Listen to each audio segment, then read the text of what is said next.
everyone. Welcome to Phoenix Rising. I hope everyone is enjoying spring.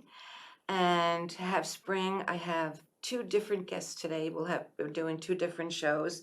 Both are for short Joe Giaquinto, and then we have Joanna, who will be on the next show. And Joe, most of you have met. God, how many years have we been doing this? It's been a while. We started doing shows together live in Riverhead through Cablevision. That's right. We met at the Blue Duck The Bakery. Blue Duck Bakery. But before that, I posted on Patch. That's right. You had a blog and I posted to something, I responded to something you wrote. Right. And then I asked you if you'd like to be on my show, that I was doing a live show in Riverhead on Main Street at Cablevision. That's like right. 18 years ago, Joe. And then what she's not telling you is that we actually met years ago. We met in the 80s. At the American Psychical Research. Yes, which is like an encyclopedia house for ghosts. And That's an interesting Dr. Osis and Alex Tanous. And I was involved there because I was living in a house that had a lot of activity. Right. And I went to Nassau Community College at night to take a course in paranormal psychology. Did you? And my professor, and I don't remember this wonderful woman's name, but she was awesome. And when I felt I could trust her with what was happening in my house, I spoke to her privately. And she had shared stuff about herself, about doing things that were by location. Mm-hmm. She would be in her kitchen. She thought she had a brain tumor from things that were happening, and pain, and having like disorientation and not remembering where she was. And she was doing by location. People saw her in other places having conversations with her, thousands of miles from her home. So when I confided with her about what my children, my husband and I and the animals were experiencing. Mm-hmm. So I don't even think I told you that our dining room and kitchen was like open space. Everybody could eat and visit with your company all at once. And one night I was loading the dishwasher and I had the drawer out to put silverware in, and my guests were within view of the dishwasher, and the spirit in the house threw all the silverware out of the silverware tray. No. And people left. I don't blame them. We had a few babysitters that wouldn't stay. We finally had one babysitter that did stay, and she wasn't letting any spirit stop her from watching Jonathan. We had a few sitting at the front door with their coats on, waiting to run out. But anyhow, so I told her what was happening in the house, and she said, it's perfect timing, because we're going to the Institute, and you're going to meet these amazing men, Dr. Karlis Osis and Alex Tanous. And those of you that are old enough will remember Son of Sam, the serial murderer in Queens. And Alex was the psychic medium that helped the police locate him. That's great. So we went there, and Dr. Osis, he was tall, he was elegant, he sounded like Bela Lugosi, yeah. Didn't he? But in this institute, they documented events that were like happening in my home. And did you ever go upstairs in the institute to that steel enclosure in the room? Where they did? Where Alex would do the experiments? The isolation. Yeah, so there was an isolation enclosure in a regular room. It was a beautiful old brownstone, and it was lead-lined. Yeah, was it something Gansfeld experiments or Gans? I don't remember what that was, but you used to go in there. And there was just a microphone and a stool for Alex to sit on, and Dr. Osis and other scientists would be in the main room, and they had books on the table and silverware and all kinds of things, and they would be outside. Alex would be in there, and they all had other people in the room to like double check them that they're not playing a game. This is for real. And they would ask Alex to move the spoon over to the book or whatever they were doing. And he did it. He energetically did all these things. He was amazing. So at the Institute, I got to meet Dr. Osis, and I was intimidated because his energy, everything about him was just stunning. And they came to my house on Castleton Court in Oceanside. And when they pulled up, and they wanted to speak to my husband because he had conversations with whatever was going on in the house, which part of it was very negative and scary. And it was a portal, and not everything coming in was good. So when they pulled up, Dr. Osis drove, and I looked in, and I see Alex's sneakers are untied. And I figured, do I say something? Don't I say something?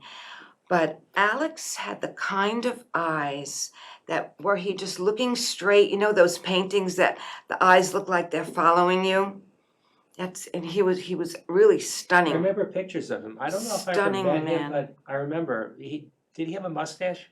At times he At did. times. He looked like a TV I think star. he was Tunisian. Yeah, but I he looked think like so. something you'd see on like Magnum PI. Yes. He had that kind of a look. Yes, He was handsome. he was a knuckle biter. And I mean, Dr. Osis, He was elegant. yeah, he was like, if you had to put in a replacement for Peter Cushing or Doctor Who, Yes, or it would be Dr. Osis. be, He would have yeah. been perfect. Vincent Price and Peter Cushing. Yeah, tall, slender, just brilliant and kind. He checked off all the boxes in humanity, you know. I was just thinking it'd be remember Doctor Who and the Daleks? Oh gosh, Those yes. robots, it'd be Dr. Osis and the Daleks. I mean, Yes, he was great. he would have knocked He them was out. a funny guy, yeah. So they came to my house with all kinds of equipment.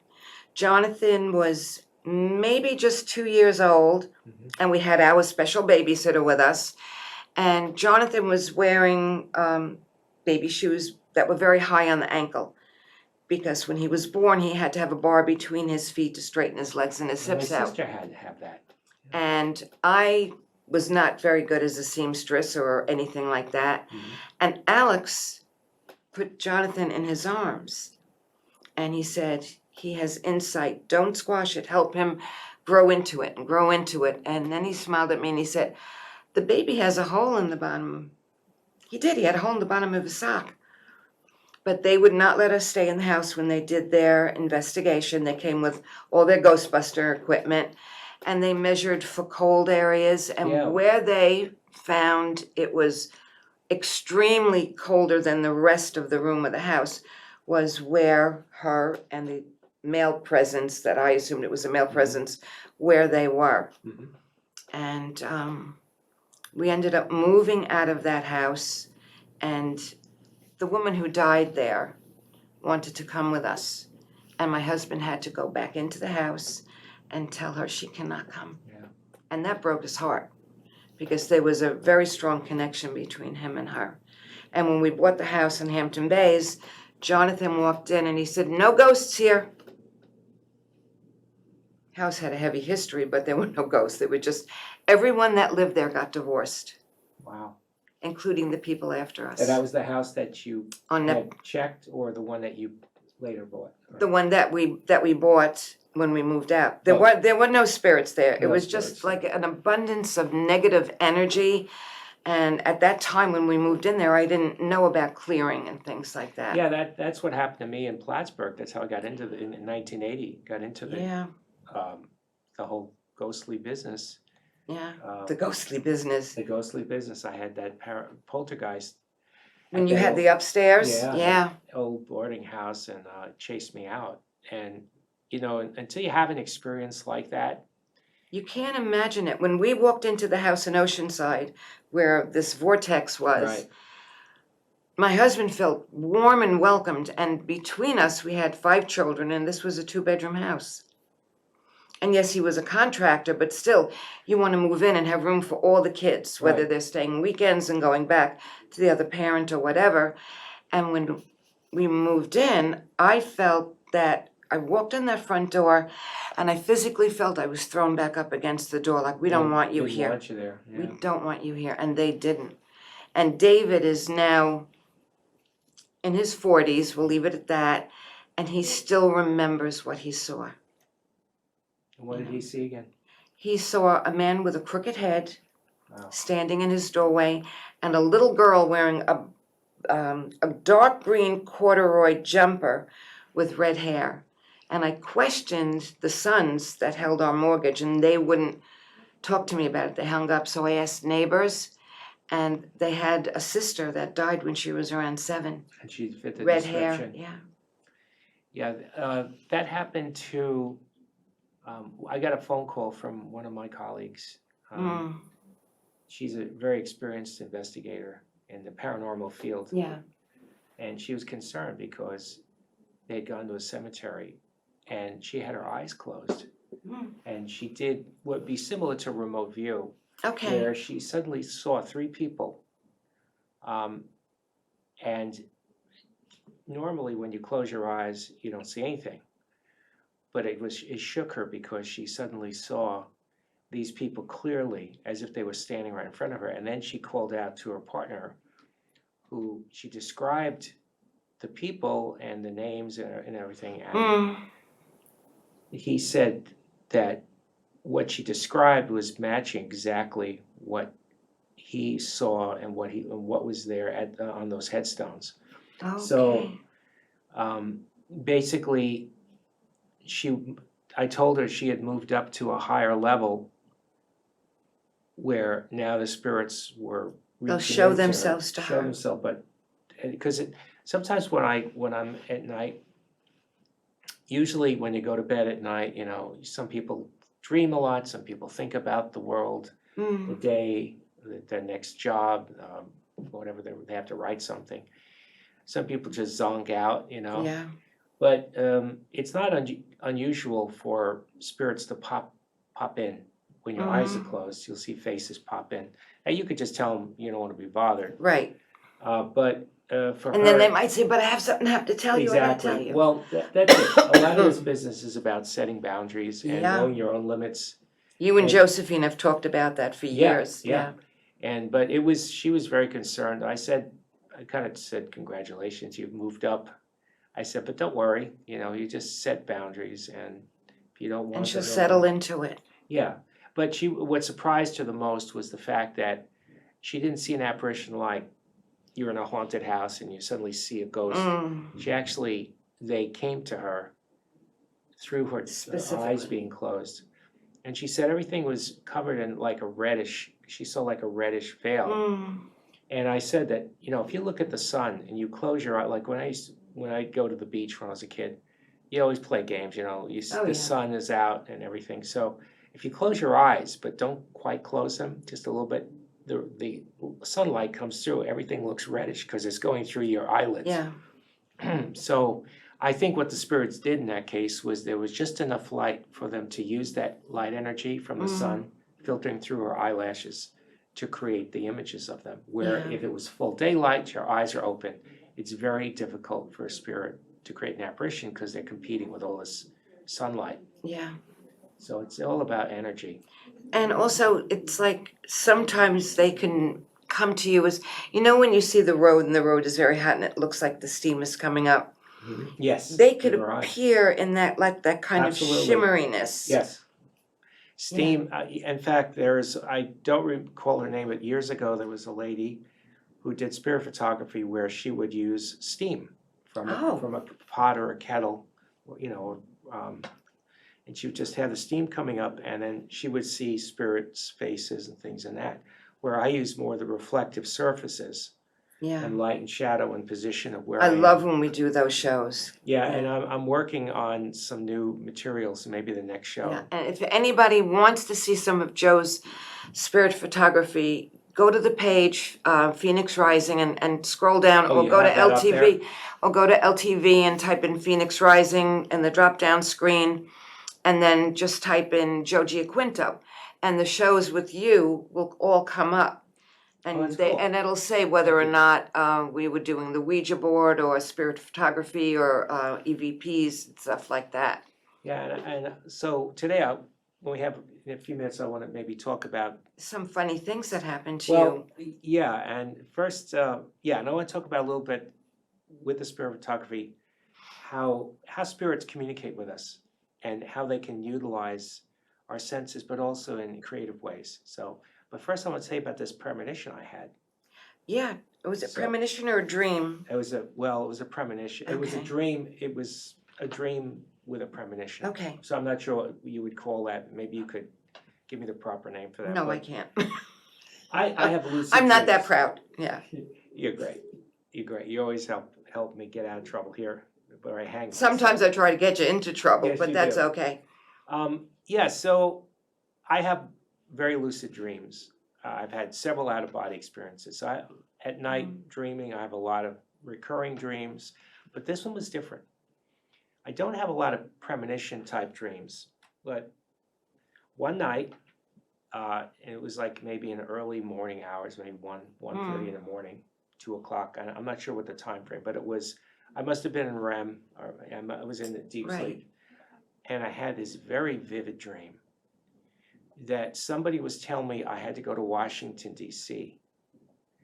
And I was like really upset about it because I had to be there by a certain time, Okay. and like by noon of that day, but that I wouldn't be able to get there. There's no way I'm going to make it. And then my dream morphed into me driving around with all these bridges and throughways and on-ramps, but a lot of bridges. It was like being in like maybe a part of New Jersey, the industrial, but we have all the bridges are going into Manhattan. Yeah, the Gothels, etc. The Gothels, right? But it was the smaller bridges. It was like old bridges that were like, iron type. So Like they the were crossing Kosciuszko. like the Francis Scott Key Bridge, Oh. not like the Tappan Zee Bridge Yeah, or the shorter span. George Washington, right? Shorter, smaller, like connecting between two parts of a city. And all of a sudden, I'm driving around and I see all these bridges. I'm trying to figure out, how do I get home? I can't get home. Like, I can't get across the bridge. And then in the morning, I turned on the Were you news frightened or frustrated? about having to go to Washington, D.C., down the 95 through Baltimore. I was almost frightened because Okay. it was like, and it was a family member that was telling me I had to go. Like, I had a job down there, I had to go. And I was like, no, I can't. I don't think I can make it.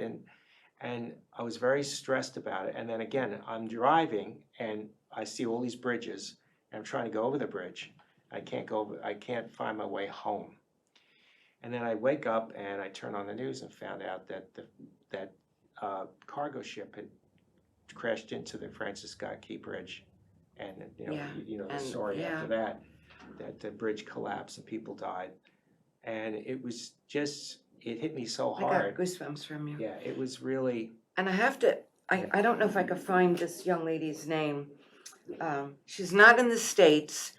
And a number of years ago, Michiko Hayashi from Japan that worked with Dr. Emoto, okay, Messages from Water, right, she was out here and she did a wonderful presentation about water is a living energy, and if you can, get the book Messages from I Water. can tell you about water. It's amazing. And haunted houses. So there's this, and we have to do a show on that. So there's this young lady on Instagram. I don't know if I could find it or not, but you know what? I'll put it up on my Facebook Phoenix Rising page. And she is, I don't know what country in the continent of Africa, but I was taken by her, I guess about a year ago, because I saw a video of her doing a water ceremony and singing in her native tongue. And the rhythms were clapped hands and staffs being banged onto the ground for the rhythm. And that's, to me, life is rhythm and rhythm is life. So it just, it caught me. Music is very powerful. Oh, so powerful. And right after that bridge was hit by that cargo carrier, she did a little video and she said, this isn't the only one. There were, I believe she said, 2 or 3 others within that week in other places of the world. And it was the water spirits are very angry because of all the pollution and dumping radioactive garbage in there as they're doing in Japan, and they're not getting them to stop fast enough. And remember that cargo ship they found had a lot of toxic stuff on it. All these drums of toxic that was leaking. So they said, and people could believe me or not, this is what I've heard, and I have to do more research on it too, but this is for entertainment purposes only. But I do need to do more information seeking on this, because there are no coincidences, how I view life. Things happen for a reason, and when you have a number of the same thing, the same traumatic issues happening that are costing lives, you pay attention. All these bridges were hit by cargo ships. Now, this one had toxic chemicals. I don't know if the others did also. So some people did die, and that is heartbreaking. And I'm wondering if these ships all made it to where they were going and dumped off, unloaded their supply, would more people have died? So were these ways of saving more lives? Yeah. I don't know. I have And a, I'm not a conspiracy theory No, person, but I wonder. there's this, they talk about synchronicity, all these things. There's a Yeah. lot of variations on the same theme from a spiritual. I believe that the universe is this giant integrated, like a matrix or a fractal program, fractals, like, and the whole world is existing in this framework, Like a grid. like a grid, or even like a puzzle, like a jigsaw puzzle. Okay. And every piece only fits in one place. Now, you're a part of that puzzle. If you find the puzzle piece and you go with that piece, you're going to fit in and everything's going to go great. But when you try to stick a piece in the puzzle that The doesn't square fit, peg you in the turn it round around, hole. right, it's not going to work. Or you could think of a river, where you go down a river and you're in a canoe or a kayak or a boat, a raft, and you're going down the rapids. And you're going with the currents and you're avoiding the rocks and you're going over the bumps and up and down, but you're getting down the river. Everybody's going the same way. But if you now say, I'm just going to turn around and start paddling upstream like the salmon when they're spawning, you're going to have a lot of resistance and everything's not going to work right. So It's like being in constant Mercury retrograde. Yeah. I mean, it's like everything, there's things going on. Like if let's say this piece, well, forget this glass as an example. So I have the car horn thing with me. Oh, gosh, All yes, right. you do have that. Yeah. You have that, I have Scott turning on water. Exactly. So I have this thing with car horns where when the spirits only get my attention, all of a sudden you'll hear a car horn randomly honking their horn or an alarm go off or something. Or the last time I did that was at Port Jefferson, the brewery. Yeah. And the ferry decided to blow his horn while I was telling that story about the car horns. Yeah. And I thought it was a car, and he said, no, Joe, it's the ferry. It's the That ferry. makes sense. The thing is, though, that the fact is that everything fits a certain way. Yeah. And either if you're part of that thing, have you ever gone to come to a stop sign, a four-way, and 4 cars will come at the same time, and then there's no cars.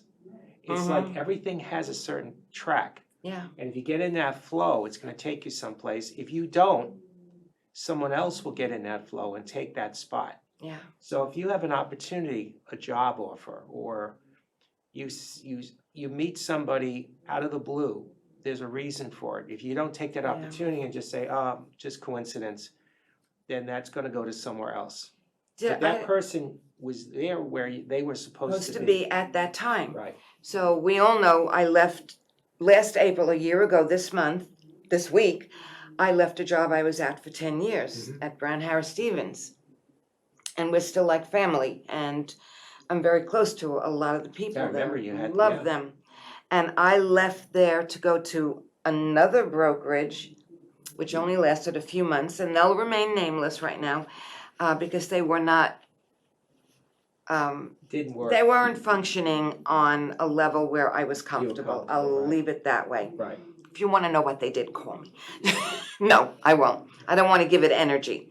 And I left there, and they were upset that I left. And in my note of leaving, I said, I was going to give you 2 weeks' notice, but I can't put myself in that energy anymore. I don't trust you. And they told me I hurt their feelings because I told them I didn't trust them. And I had very big reasons for not trusting them. So that was at the end of August. So I did not update my resume. I didn't do anything to my resume because I went from one position to this other one that I didn't have to apply for. The woman I knew called me and said, would you come in and meet with so-and-so because we think you'd be great and we'll pay you this much more than they are. And it was like, yes. Yeah. And I thought they were different than who they were. But you learn those things too. It was a good lesson for me. So not doing anything, and I get an email through Indeed.com, and I knew it was a place where people put their resumes, like but a I never job did. site. I never put my resume Oh. on it. And this gentleman wrote to me and he said, I saw your, we saw your resume, and we believe you'd be a great fit for our office. It's Monday, Wednesdays, and Fridays in Spionk, Remsenburg. Oh, nice. And could we call you? And it was like, yes. We had a phone conversation. I went in and I met him on a Monday, and he said, I have 2 more people to interview. And I'm like, how did he even find me? Wednesday morning, my phone rang. I let it go to message, and he said who he was, and he said, I'd like to offer you the job. I started the Wednesday after Labor Day. So I wasn't even out of work 10 days. Yeah, that's right. Because the tapestry of my life, or the puzzle pieces of my life, matched up with that interlocking piece of that puzzle or that tapestry. Yeah, and again, there's this thing with visualization, affirmations, where you create a picture Yeah. and you see yourself doing something that you want to achieve, being in a place or something, and then all of a sudden you'll get a call or something out of nowhere, or you'll be driving along, you'll see a bulletin board, or you'll be behind a car and the license plate number will say exactly what you're trying to do. Or you'll decide to stop at like a Starbucks to have a cup of coffee, and then your future boss sits right next to you and said, what do you do? And you say, oh, well, we're looking for someone like that. So the thing It is, fits, because to circle back to where you started, after I wrote to your blog, your note, we met at the Blue Duck Bakery when it was in Riverhead. That's right. And we hadn't seen each other. We didn't know that we knew each other. Since the ASPR even when days. you walked in. But when you walked in, I knew it was you. There were other women there, That's but right. you knew it was me. And you sat down, and we were eating off of each other's plates like we knew each other forever. And then I said something about Dr. Osis. Yeah. And that was like, oh my God, we were at the Institute at the same time. It was, and I talk about this guy, Scott, who, not your Scott, but. Sure, don't talk about my And Scott. maybe it is your Scott. Did you hear that? The chime, as you said, you're Scott. That's. And this is the first time I brought Scott with me today. He's gonna chime in. Yes, he will. Yeah, so we were at the Sable Modern Diner, which is now a sushi place in Sable. And I used to have my ghost hunter meetings there once a month, like on a Friday night or something. Very haunted place. It was actually in Carrie Ann's book. And so anyway, Scott had sold a car to my dad, one of those old shebangs, a gigantic like steel, 17-foot long sedan that barely fit in my dad's garage in Hampton Bays. And anyway, every time I went to Southampton, my parents had to get cataract surgery, so they had a couple of visits at Southampton Hospital. Every time I went to Southampton Hospital, Scott would come walking out of the same doorway, a computer room there, where he did computer work, networking for them over there. It's happened like 2 or 3 times. So finally, I was in Sayville, which is a good 40 minutes away from Hampton Bays, and it's a Friday night. It's starting to snow out. It's not a good night out. I'm waiting for my group to come, and there's a few people in the diner, and all of a sudden I see Scott and with his wife and a couple of friends having dinner. And I'm like, I say, Scott, he said, Joe. I said, what are you doing here? And he says, I don't know, we were on Sunrise Highway, and we were getting hungry, and we said, well, let's get off at Lakeland Avenue. Let's just see what there is, where there's to eat, and we decided to come here. And there probably was some reason for that. I don't know what it was. Maybe we were meant to do something together, or maybe he was going to lead me to somewhere else, or I was going to lead him somewhere else. But it was the odds of that we were in that diner 15 minutes, that he would even go to a random town to have dinner where he'd never been before. Yeah. One other quick story. In 1980, 81, when I was working upstate at that, lived at that haunted house, I was working at a TV station in Plattsburgh, and it didn't work out for me either. I mean, I was there 8 months. I hated it. There was nothing to do in the town. It was beautiful up there, the Adirondacks, Lake Right, but Champlain. you needed more than just the visual. Yeah, there wasn't enough in town. And the thing was that there was nothing to do. We did cover the Lake Placid, the 1980 Winter Olympics. That was cool. But it was a dead-end job.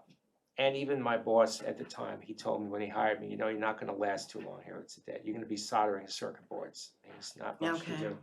But I went back to the people that had job offers. The trade school I went to, because I got my FCC radio telephone license from there. And they had another job offer that they gave to me. They said, we have a job in the islands down in the Caribbean, installing alarm systems for hotels and stuff.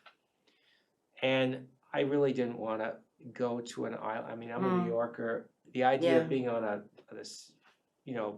island, about maybe you could go from one end to the other. It wasn't for you at that time. No, it wasn't. And I was not a hot weather person.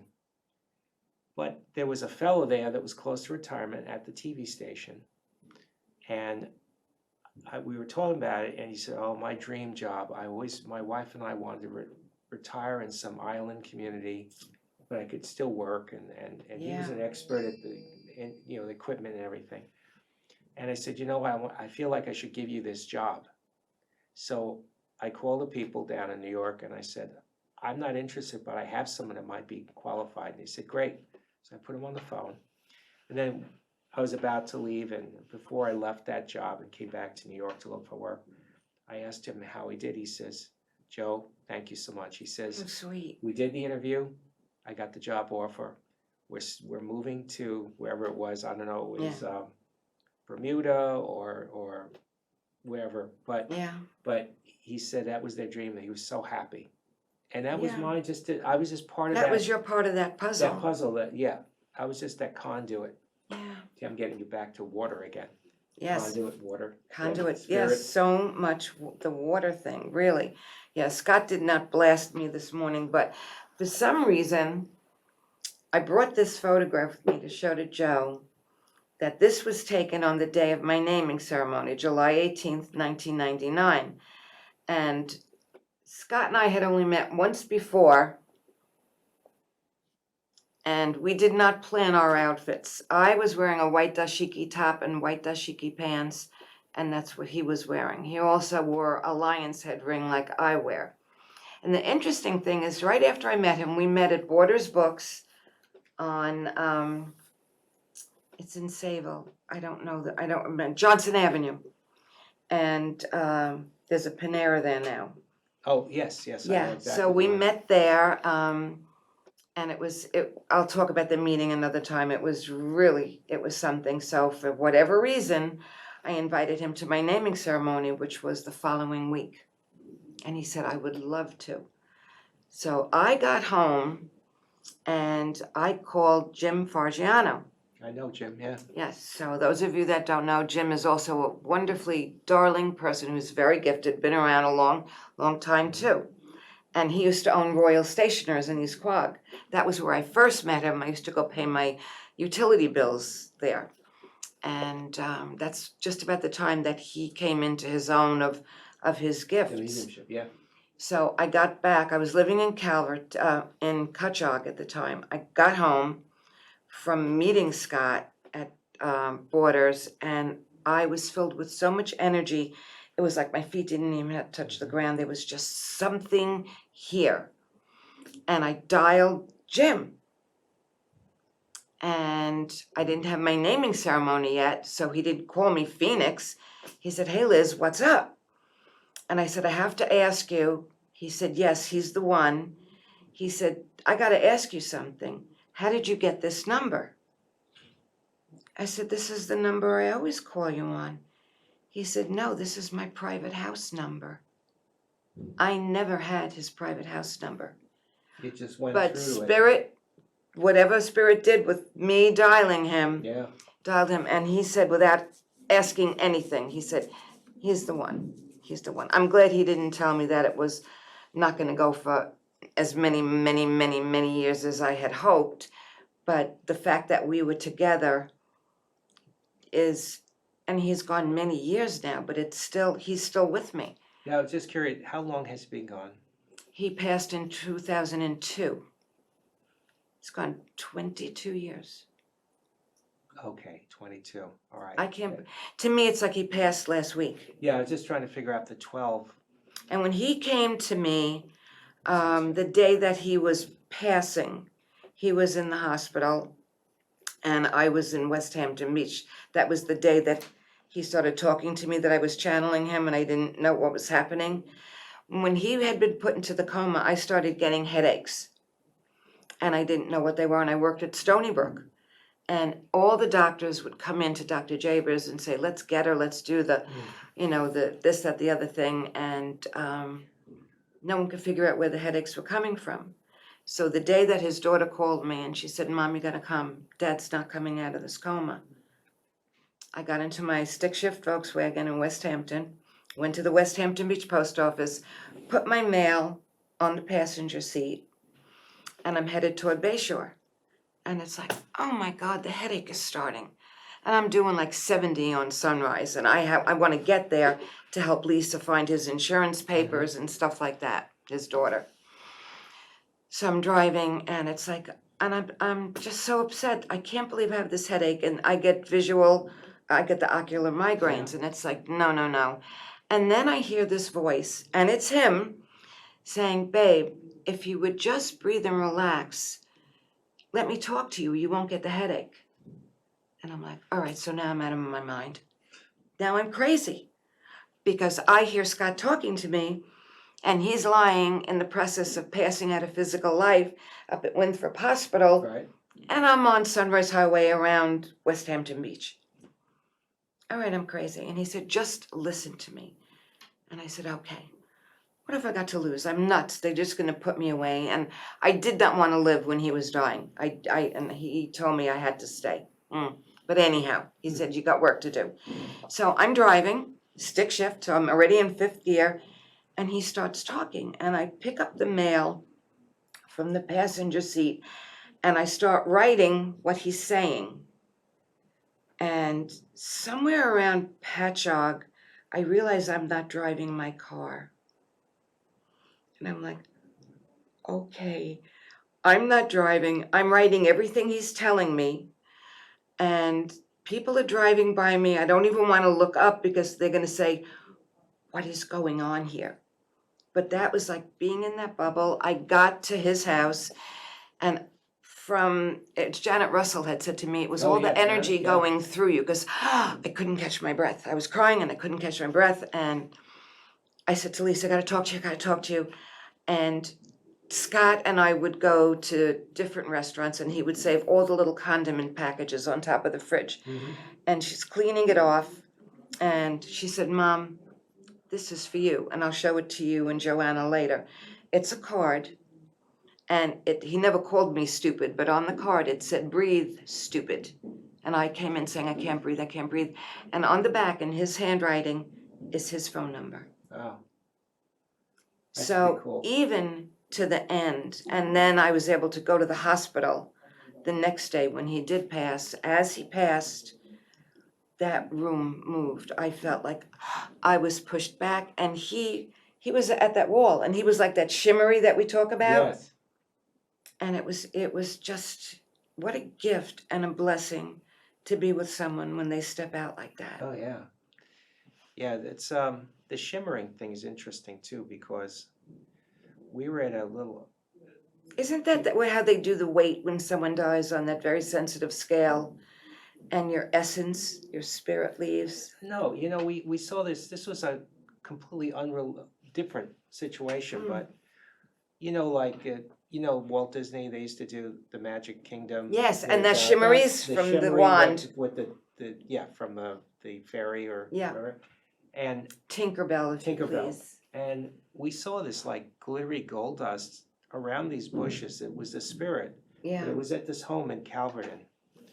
and we were outside. It was like August. It was a beautiful summer evening, and their home is in a very haunted area, and it's up on a hill and near the Peconic River. And we also saw a UFO over there. Yeah. But not far from where I live, and it's very active it's there. very active there near the old Grumman base and all that too, you know. And but I saw this shimmering like Tinkerbell fairy dust just materializing in front of us, and it was just beautiful. It was like beautiful. And there's nothing to gold. be frightened of. No, that's why you get these different types of experiences, and that's what. And sometimes they just want you to take a message to someone. Or years ago, when I was still married to that person, we stopped at someone's house, and they had a tea leaf reader there. Glad you brought TC. You're part of this puzzle. Yep. And she lead me had right these into my next lovely thing. cups, and I wasn't even supposed to be there physically. Spirit put us there.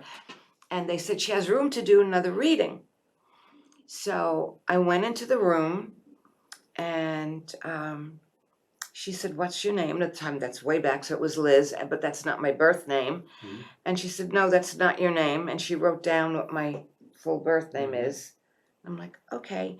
And in the cup, my husband was Greek, was the Greek crown, were letters in Hebrew, was all different kinds of symbols. And then she said to me, "Who's Neil?" I said, Neil. And you know, when you're sitting with someone and they're reading and you try to think, I said, "Oh yes, Neil is someone I had a crush on since I'm a kid, a very good friend of my older sister. You know, Neil, okay." I said, "Got him." So she said, "You have to give him this message." I said, "Okay." So she gives me the message to give to Neil, and this is like maybe 1981. So I get home and I call my sister and I said, "Okay, this is kind of weird. 1981. Here's the message. And give it to Neil. Tell him to go ahead with the business." And it was a business that is now a really big thing. It was videotaping houses in real estate. Oh, wow. So he was one of the first to do it. And she said, "How did she get Neil?" I said, "I have no idea."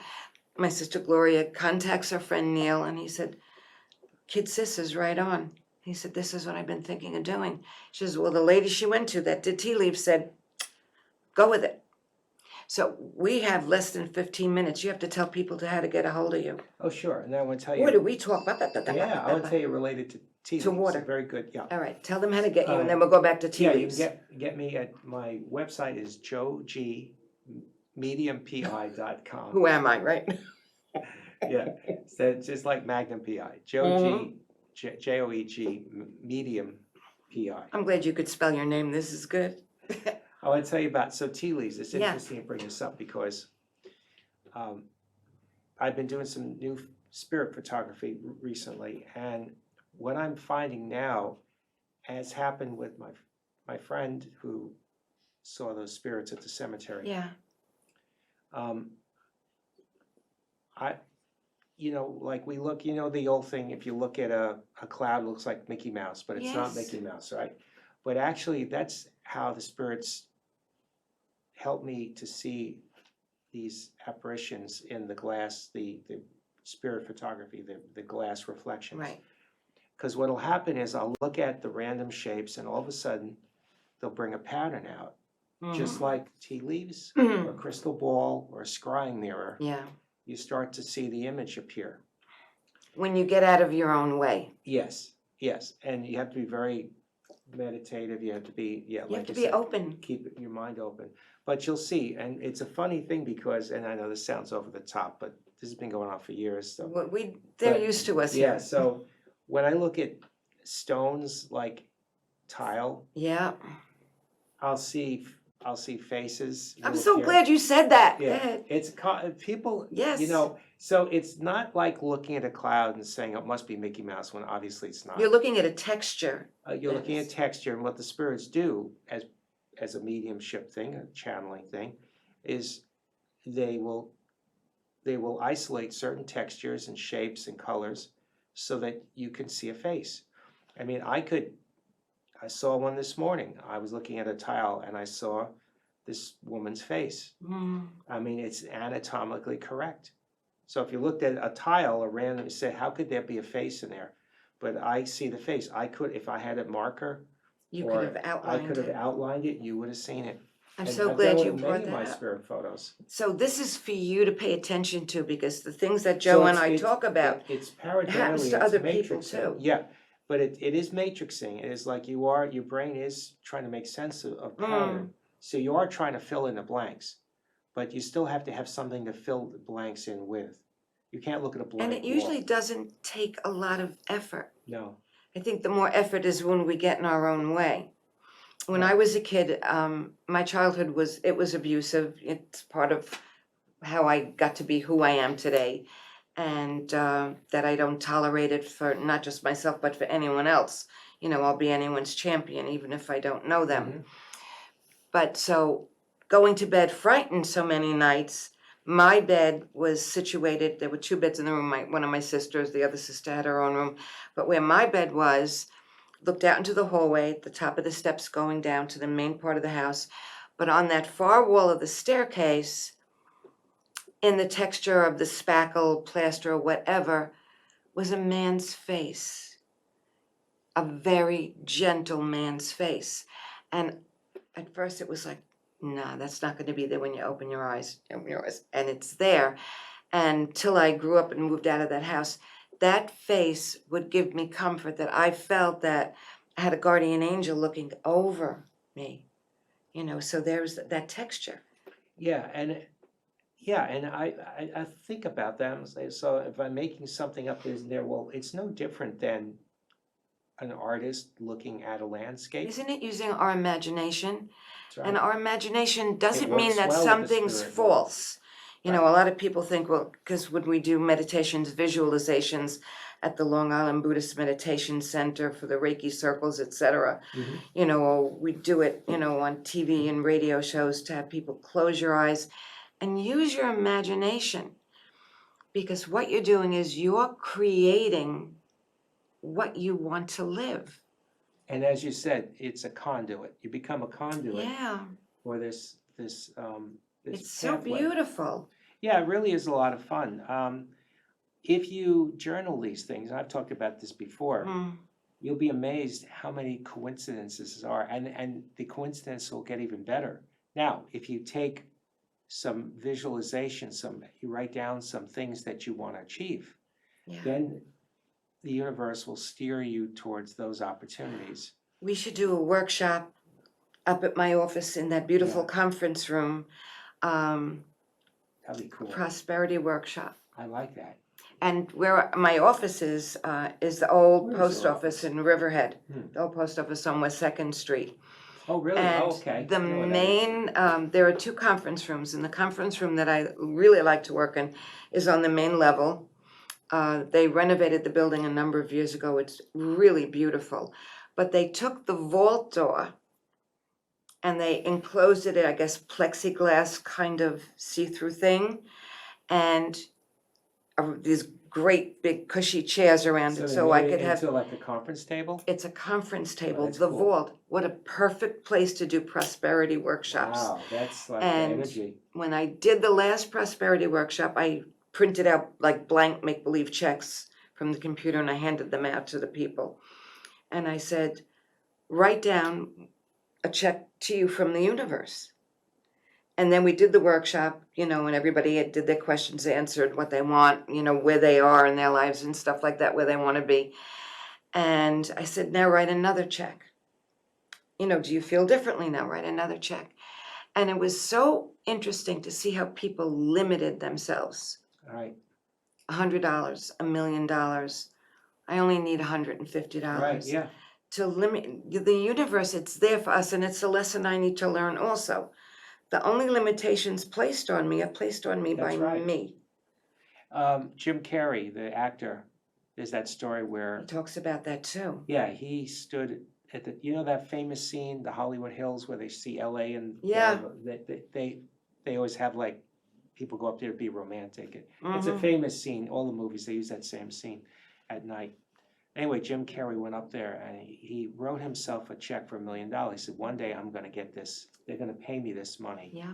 And that was a famous actor, Yeah. comedian, and everything. So, yeah, it really does work. I think